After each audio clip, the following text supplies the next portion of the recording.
A nossa programação com a palestra do querido Jaime Ribeiro. Jaime é daqui de Recife, conheceu o Espiritismo ainda na adolescência. Hoje, executivo da área de educação, ele apresenta o podcast sobre a importância das habilidades humanas no mundo dominado pela tecnologia. Chama-se Humancast. É também autor do livro Empatia, Por que as pessoas empáticas serão os líderes do futuro. Vocês podem conhecer essa obra já no próximo intervalo do nosso espaço literário. O Jaime preferiu uma palestra com o tema O Homem Novo e Sua Religiosidade. Desculpem, nas relações sociais. Vou repetir o tema, tá, pessoal? O Homem Novo, Sua Religiosidade nas relações sociais. Com vocês, Jaime.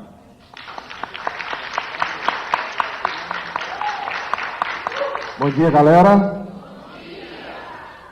De fato, é uma alegria estar aqui em casa hoje, porque apesar de no cartaz estar escrito São Paulo, eu sou pernambucano, sou de Recife, já não moro aqui há muito tempo, mas eu sou daqui, eu faço muita questão quando vou me apresentar em São Paulo, no Rio, eu faço questão de falar que a primeira coisa que eu falo é sou de Recife, sou pernambucano, e depois eu falo as coisas que eu faço, porque eu acho que isso é muito importante, a gente dar voz ao nosso povo, às nossas raízes. Isso é uma contribuição que a gente pode dar para a nossa sociedade e também estimular outras pessoas que não estão lá no centro do Brasil, como se chama, a ganhar voz, a fazer um trabalho bacana e poder ser escutado, ser ouvido. Quando a gente vai falar sobre a religiosidade e o homem novo, a primeira coisa que vem na cabeça da gente, foi a primeira coisa que veio na minha cabeça quando eu recebi esse tema é: quem é esse homem novo? Essa mulher nova também, que hoje não é nem apropriado a gente, quando vai se referir à espécie humana, ao Homo sapiens, ao ser humano, falar o homem novo. Hoje é o homem novo, a mulher nova. De quem é que a gente está falando? A gente está falando sobre a juventude, a gente está falando sobre as gerações que coexistem aqui nesse plano em transição, mas se a gente estiver falando na juventude, de que juventude a gente está falando? A gente está falando dos millennials, a gente está falando dos pós-millennials ou da geração Z, mundialmente conhecida como geração Ctrl Z, ou estamos falando efetivamente dessa permuta intergerações que estão acontecendo agora aqui nesse plano em transição? A minha percepção é que a gente não pode falar sobre uma geração só, a gente não pode falar sobre o homem novo sem trazer a perspectiva das relações entre essas gerações, sem a gente falar sobre a relação que essas gerações têm mutuamente. A grande verdade é que não dá para falar hoje em juventude sem falar na relação com o adulto. Quando a gente pensa no momento atual, e eu vi algumas perguntas hoje que foram feitas para o Trigueiro e que dá vontade da gente ficar aí 1 a 2 horas falando sobre isso, a gente automaticamente se pergunta sobre o que aconteceu ou o que o Kardec queria dizer no Evangelho segundo o Espiritismo, no capítulo 1, mais especificamente no trecho 8, quando ele fala da aliança da ciência e da religião. A gente imaginava que essa aliança de ciência e da religião, em especial nós que somos espíritas há muito tempo, a gente esperava que estar em casa, em algum momento, ia tocar aquele plantão lá do Jornal Nacional, que é aquela musiquinha que todo mundo sabe, todo mundo fica atento quando a televisão está ligada, ou que ia chegar alguma coisa, 1000 notificações no WhatsApp, nos trazendo a notícia, a boa nova. Qual que era essa notícia? O espírito foi descoberto em laboratório. Agora, todos nós sabemos a composição atômica da alma. E aí, nesse minuto que escutássemos isso com o avanço da ciência, ia dar aquele sentimentozinho assim de lacrada, né? Dizer, yes, eu sabia disso há tanto tempo porque eu estudo Espiritismo, e agora que vocês estão sabendo porque saiu no Jornal Nacional. Mas, infelizmente, esse momento não chegou e Kardec nunca quis dizer isso. Quando Kardec fala na aliança da ciência e da religião, ele deixa muito claro que isso ia se dar no campo social, no campo moral, no campo psicológico. Que a revolução que estava por vir, como diz Fenelon, logo no início, logo no seguinte a essa parte da aliança da ciência e da religião, no Evangelho segundo o Espiritismo, ele fala que essa aliança da ciência e da religião se daria no campo moral. E hoje, para nossa festividade, para nossa alegria, a gente vê a ciência, a gente vê a economia, o Fórum Econômico Global, as universidades e grandes pensadores da humanidade, como Yuval Harari, falando que o que importa agora é ser bom. Que o que importa, o que é relevante, são as habilidades humanas. E deixa de ser apenas um objeto de estudo, uma perspectiva religiosa e filosófica, estudar o comportamento que Jesus nos deixou como modelo, que é de amar o próximo como a si mesmo, que é de se comunicar com o outro, se relacionar com o outro respeitosamente. Olha que coisa incrível de se ouvir, quando a gente está lá escutando aquele fórum lá em Davos, dizer, olha, agora, entre as 7 habilidades de empregabilidade do futuro, o que é mais importante é isso, isso e isso, inclusive inteligência emocional, inclusive cooperação, ou seja, trazendo highlight para as habilidades humanas. Dentre elas, a empatia, a resiliência, o pensamento crítico e tantos outros. Quando eu fui escrever o livro Empatia, uma das coisas que mais me impactou nas minhas pesquisas foi descobrir isso aqui. Foi descobrir que a sociedade hoje é 58% mais narcisista do que antigamente. Essa pesquisa foi feita com jovens ao longo dos últimos 30 anos. E ela dizia que os jovens de hoje são 58% mais narcisistas do que os jovens de 30 anos atrás. Os cientistas não ficaram muito surpresos com isso aqui. E muito provavelmente alguns de vocês também não ficaram surpresos. Porque não precisa de uma pesquisa na Universidade de Michigan para falar que o mundo hoje é mais narcisista. Basta abrir o Instagram, né, galera? Basta olhar lá que a gente vai ver que elegemos como o topo das sensações humanas a visão. Ou seja, ser parece que é menor do que parecer. Parecer é mais importante do que ser. E é isso que, de alguma forma, a nossa sociedade hoje, por meio da revolução digital, vem trazendo para a gente. Mas essa mesma pesquisa revelou uma outra coisa. Essa pesquisa apontou que esse mesmo grupo de jovens estudado ao longo dos últimos 30 anos pela Universidade de Michigan estavam 40% menos empáticos. Então, é explosivo. Mais narcisismo, menos empatia. E aí, os cientistas, de fato, ficaram apavorados. Imagina para nós, que somos espíritas, que desde a época da publicação da Gênese ou dos estudos da Revista Espírita, estávamos esperando a nova ordem dos espíritos.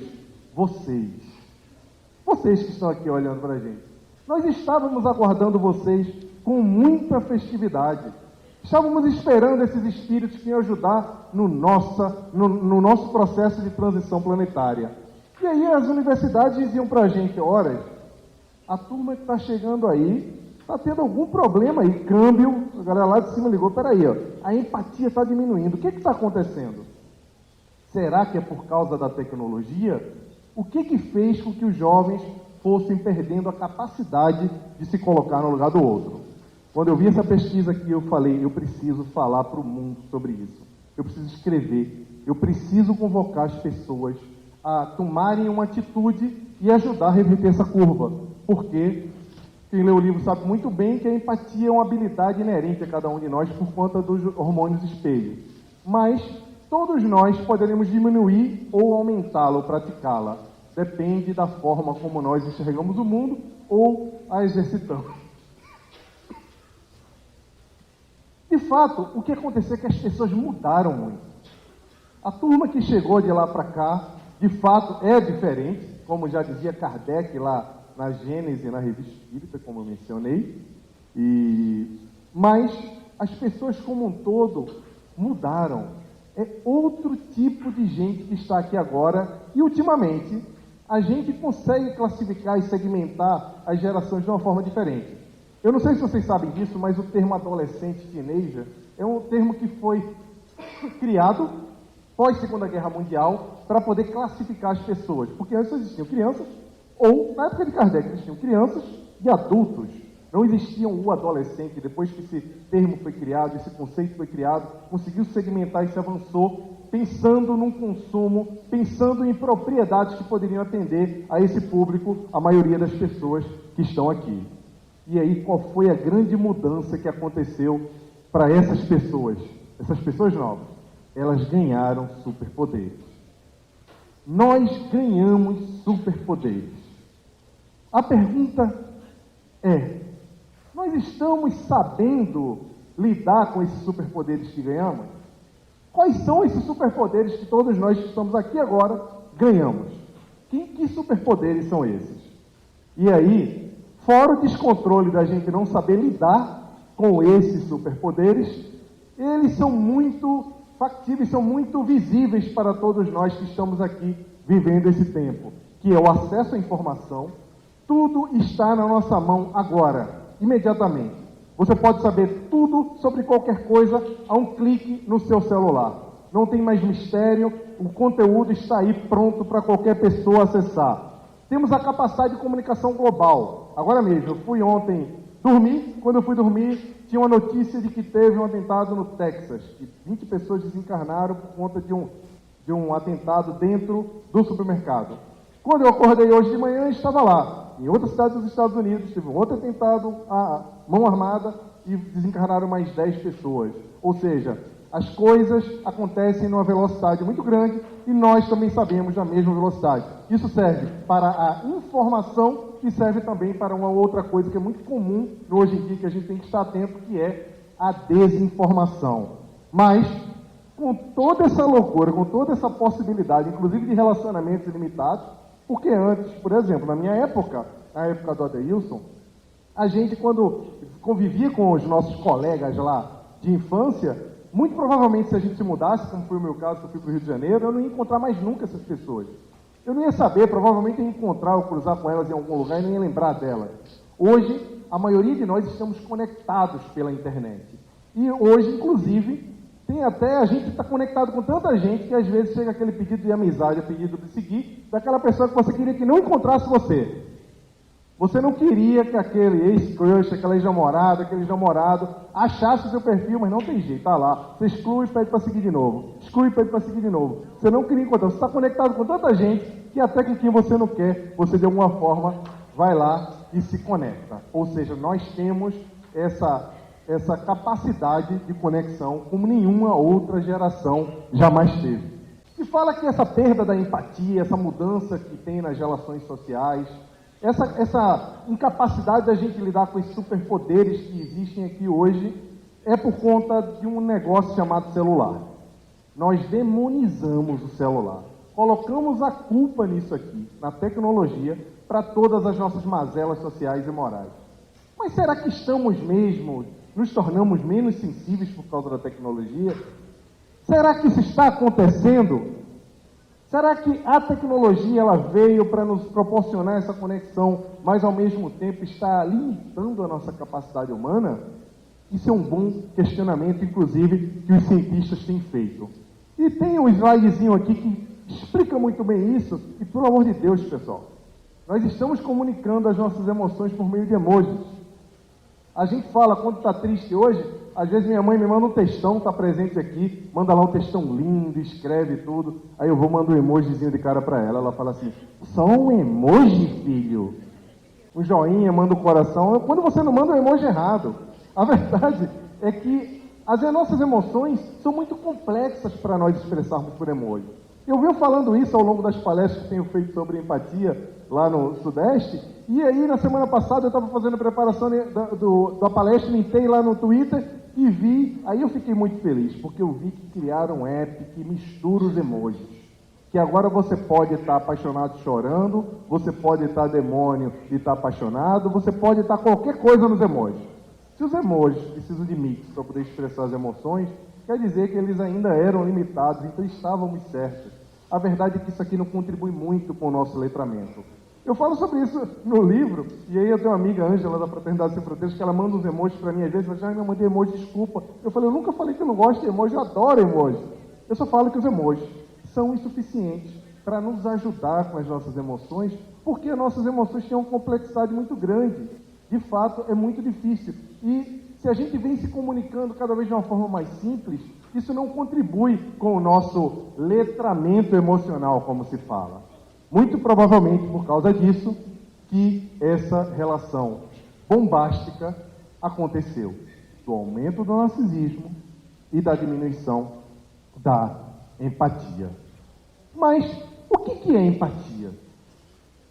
Todo mundo fala de empatia. No final do ano a gente viu naquele vídeo lá que passa na televisão, quando as pessoas desejam, os artistas em especial, ficam desejando coisas boas pra gente, né? Toca aquela musiquinha fofinha e tal, todo mundo se preparando para escutar a Simone. Aqui em Pernambuco é para comer o queijo do reino, lá no Sudeste é para comer o Chester, então cada um com a sua cultura, mas a gente ouviu muito as celebridades falarem: eu quero mais saúde para o mundo, eu quero mais paz. E aí as pessoas falavam: eu quero mais empatia. Muita gente falando que queria mais empatia.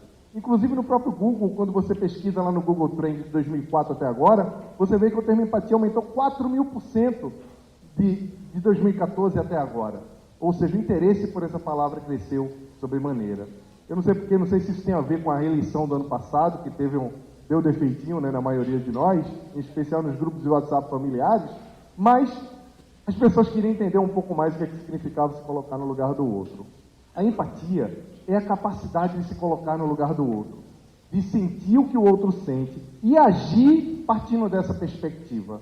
Porque não há a possibilidade de a gente se colocar no lugar do outro. Não existe a empatia sem ação. A empatia é um verbo. Ela demanda que nós façamos alguma coisa. Não dá para você dizer: eu sei como você se sente, que legal, estou entendendo. É compaixão, é dó, pode chamar do que for. Empatia exige uma ação. A ação, nem que seja a ação que é colocada na CNV como a ação da escuta ativa, que é uma ação, você está agindo de uma forma proposital e de uma forma racional para entender. Mas antes de tudo, a empatia é uma palavra cristã que não está no Evangelho. Eu fui fazer uma palestra outro dia no centro, lá em São Paulo, e aí a dirigente falou assim para mim: olha, fale de empatia, mas fale de Jesus, pelo amor de Deus, fale do Evangelho. Aí eu parei e falei: meu Deus, como é que eu vou falar de empatia sem falar em Jesus? A vida de Jesus foi a empatia, né? Jesus, ele praticava empatia a todo momento. Como é que eu vou fazer isso? Eu digo: eu não sei nem como é que faz isso. Eu respondi para ela. Porque Jesus, em todos os atos da vida dele, em todos os seus ensinamentos, ele era empatia pura. Não dava para fazer isso.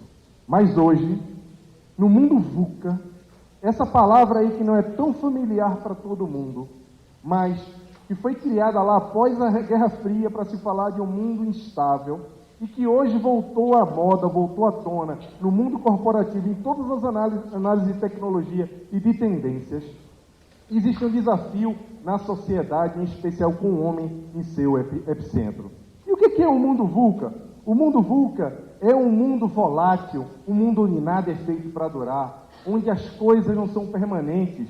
Eu acho que você já deve ter acontecido com você de estar no carro com alguém e aí ver uma batida de carro e o avô, o pai dizia assim: olha que carro, é plástico hoje em dia, antigamente batia e ficava inteiro, né? Ou quando você vai comprar um móvel, você achou um móvel super legal, alguém comprou um móvel, aí chega lá sua sogra, sua mãe e fala: isso aí não é madeira não, isso é compensado, madeira boa era antigamente. Vocês devem ter ouvido isso em algum momento na vida de vocês, porque as coisas hoje não são feitas para durar. São coisas voláteis, em especial as relações. A gente fala hoje: tá tudo bem, essa questão da fila anda é muito legal, mas é perigoso, né? Porque vai lá e a gente acha que tudo é volátil, tudo é perecível, nada é feito para durar e está tudo bem. E a gente tem que fazer uma reflexão também sobre isso, porque de fato o mundo é volátil, mas nós somos seres permanentes, espíritos eternos, e não dá para a gente separar essas coisas. A outra coisa do U, que é da incerteza. Tudo é incerto. Por exemplo, se você hoje se toma a decisão de estudar alguma coisa, não, eu vou estudar, eu vou fazer direito.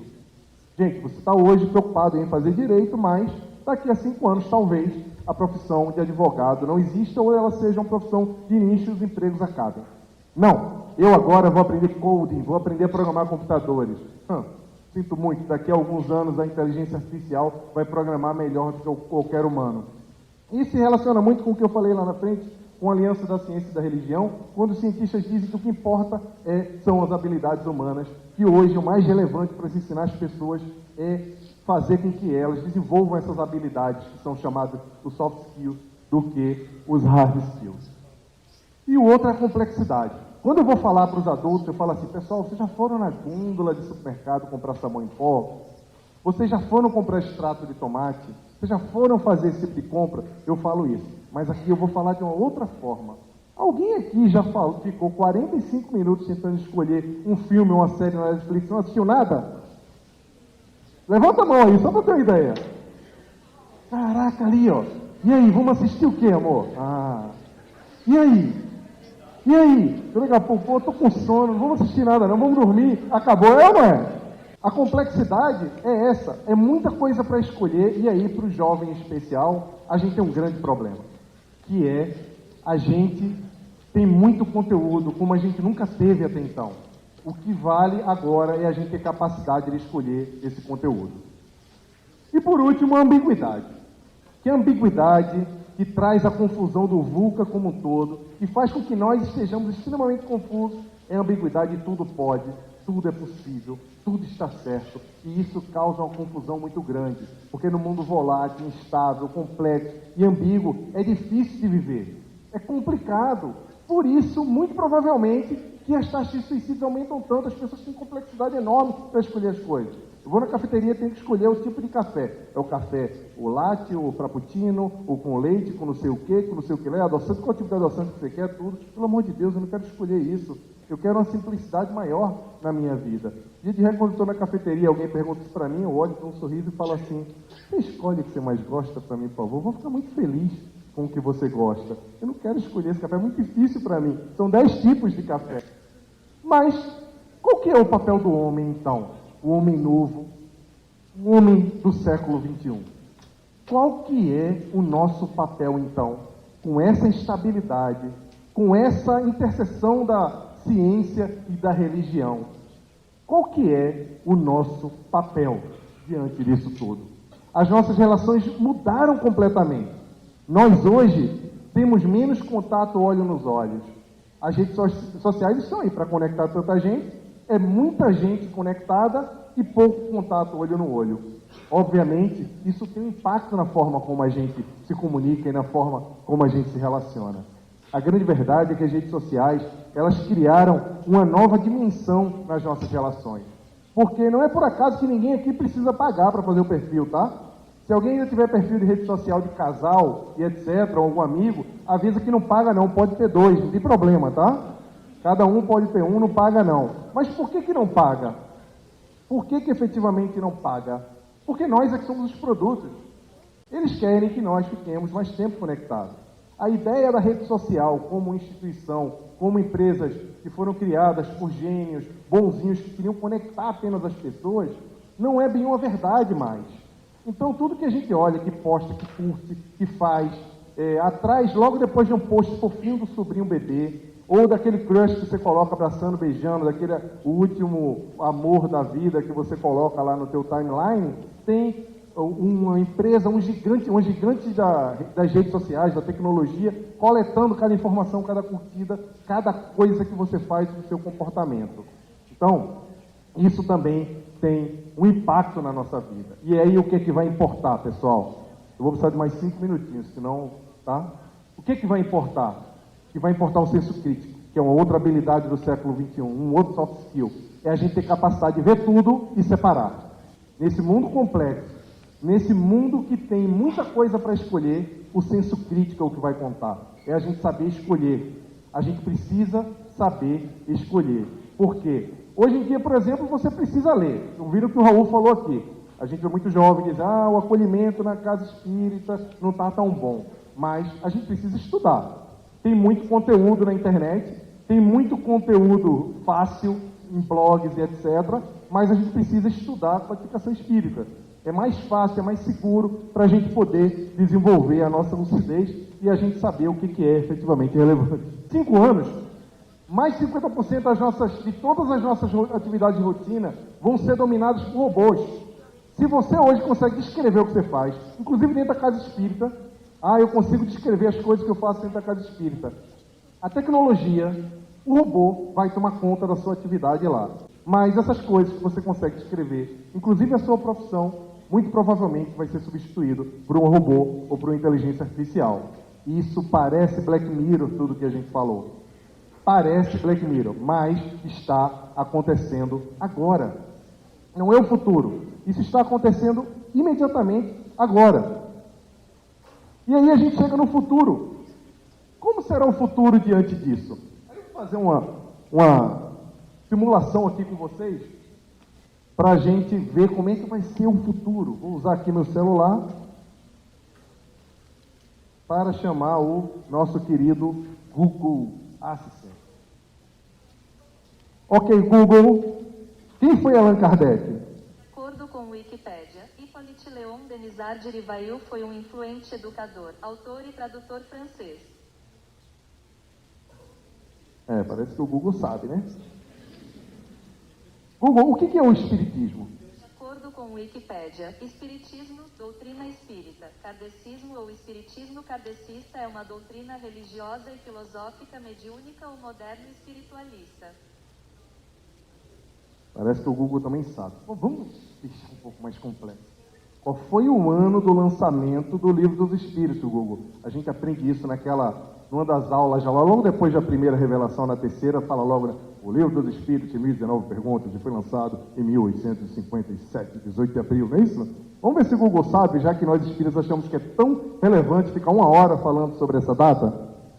18 de abril de 1857. Qual o maior país espírita do mundo, Google? Aqui estão algumas informações sobre qual o maior país espírita do mundo? De acordo com Wikipédia, apesar de ser uma religião completa e autônoma apenas no Brasil, o espiritismo tem se expandido e, segundo dados do ano 2005, conta com cerca de 15 milhões de adeptos espalhados. Mas vamos lá, vamos melhorar. Google, o que significa felicidade?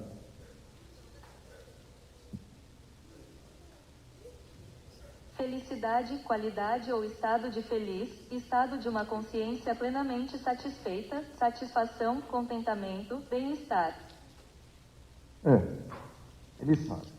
Mas, o que é felicidade para mim, Google? Saber que os cavalos marinhos machos engravidam me deixa feliz falar com você também. O que é felicidade para mim, Google?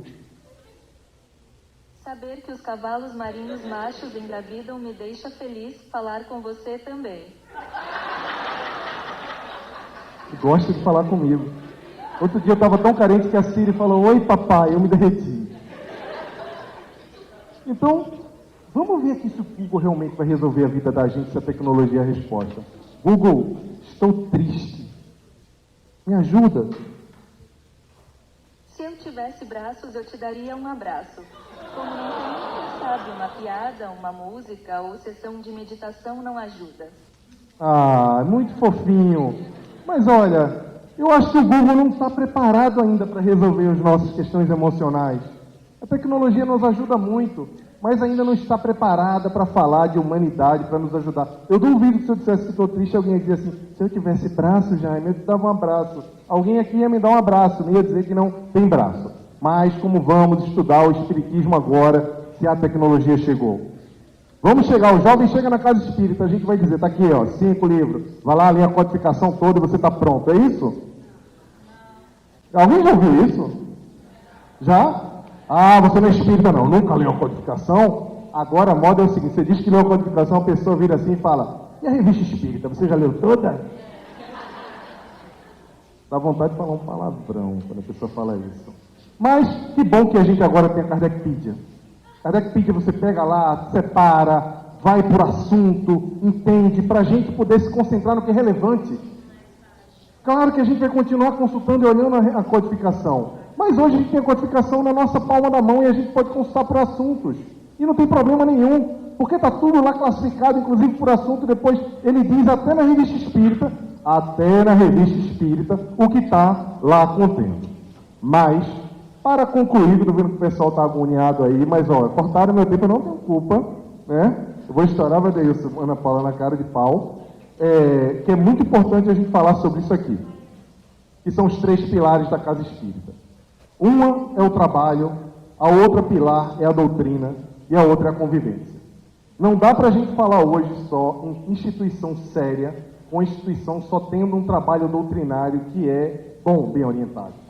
Não dá para a gente falar só que a instituição é bem orientada quando ela tem campanha do quilo, quando ela tem visita, quando ela tem um trabalho social. Se nós não cuidarmos da pilar convivência, que é a forma como o acolhimento se dá, a forma como a gente se relaciona, o que é que vai acontecer? A casa espírita não se sustenta. Porque hoje a gente entra no centro e logo um corredor vai para a sala. Entra no centro e tem logo alguma coisa. Desliga o celular, não pode ficar aqui, peraí, não faz barulho. Gente, Álvaro está estudando o que faz as pessoas felizes há 76 anos e chegou à conclusão que o que faz as pessoas felizes são relações. Nós precisamos nos relacionar mais. E como é que a gente chega na casa espírita e não consegue se relacionar porque a gente tem que ir correndo para algum lugar? Não faz o mínimo sentido. Mas, para isso, precisaremos fazer inovação. Trazer inovação para as nossas instituições. Mas os glóbulos brancos existem também nas instituições. Glóbulos brancos existem no nosso corpo para nos proteger. E, às vezes, dá um tilt na cabeça deles e eles começam a atacar o próprio corpo e nos trazem doenças autoimunes. Nas instituições nós também temos os glóbulos brancos, que é a resistência à modificação. Então vão lá, não, quer mudar aqui não, o jovem não pode mexer aqui. Olha, tem um jovem querendo mudar. Enquanto as empresas no mundo inteiro, elas estão loucas procurando jovens talentosos, estão gastando de fortunas para ter os jovens talentosos, a casa espírita ainda não está preparada. Fala que o jovem quer mudar, que o jovem não é permanente, que o jovem tem problemas.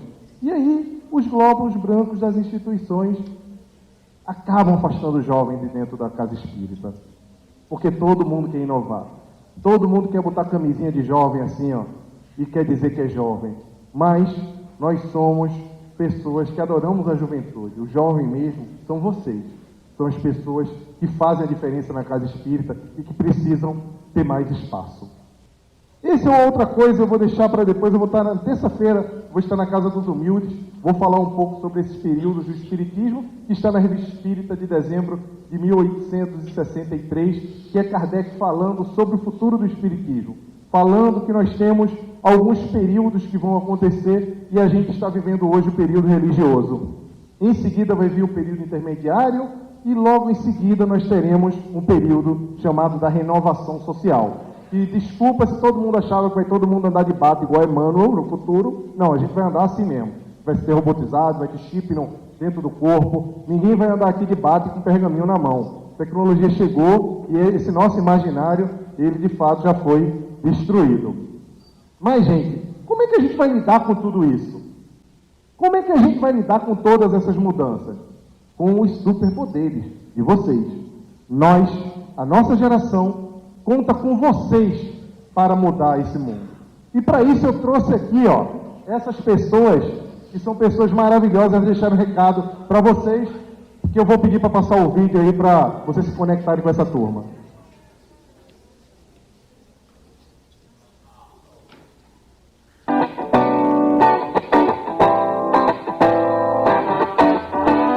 Olá, meu nome é Ana Moreira, da página Cantinho Espírita do Instagram.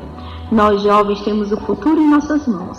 Então vamos nos unir em prol do bem, vamos compartilhar coisas boas e acreditar que nada está perdido. Quando a gente usa as nossas forças em prol do bem, a regeneração fica mais perto da gente. E aí, vem comigo?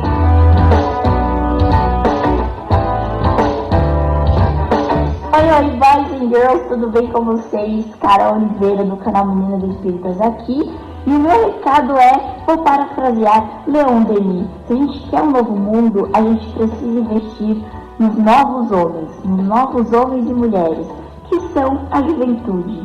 Então eu espero sinceramente que a gente possa cada vez mais abrir as portas do nosso centro espírita e do nosso coração para a juventude. Beijo!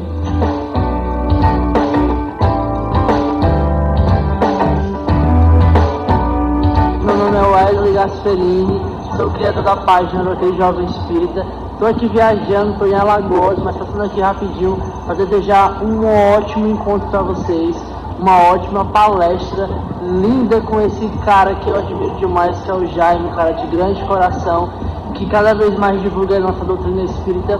Eu também venho aqui lembrar para vocês continuarem nesse caminho unido com a espiritualidade. Porque quando a gente anda no caminho da luz, quando a gente anda no caminho do bem, no caminho do amor, né, da espiritualidade, a gente só tem ganhos e ganhos e ganhos para receber. Tá bem? Um beijo para vocês, muita luz pra gente hoje e sempre. Tchau, tchau!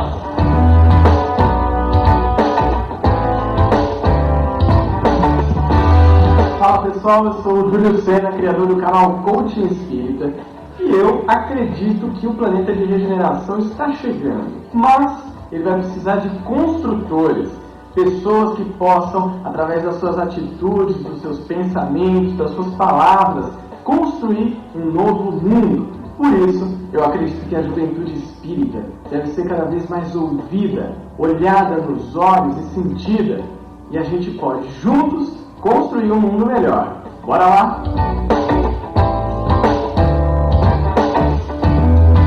É essa turma aí que está mudando, pessoal. Então, a hora dos pequenos chegou. E quando a gente fala pequeno, é que hoje um jovem de 13, 14 anos, que está em Exu, com um celular, com 3G na mão, ele tem mais acesso à informação do que o meu querido Valdec, que era presidente da Federação Espírita Pernambucana nos anos 80, tinha, na época que comandava o Espiritismo em Pernambuco. Hoje, qualquer pessoa tem mais acesso à informação e pode impactar. Essas pessoas aqui estão mudando a forma como nós nos conectamos e fazendo um trabalho belíssimo de divulgação. Eu espero que vocês sigam o exemplo deles, porque é incrível a forma como eles vêm trabalhando pelo serviço do Espiritismo e pelo serviço de Jesus. Então, pessoal, para concluir, no mundo VUCA, nesse mundo volátil, com a tecnologia lá Black Mirror, com tantas transformações sociais, o que é mais importante? Como a gente vai se manter lúcido? Como a gente vai atravessar essa confusão toda de uma forma sadia? Por meio da fé.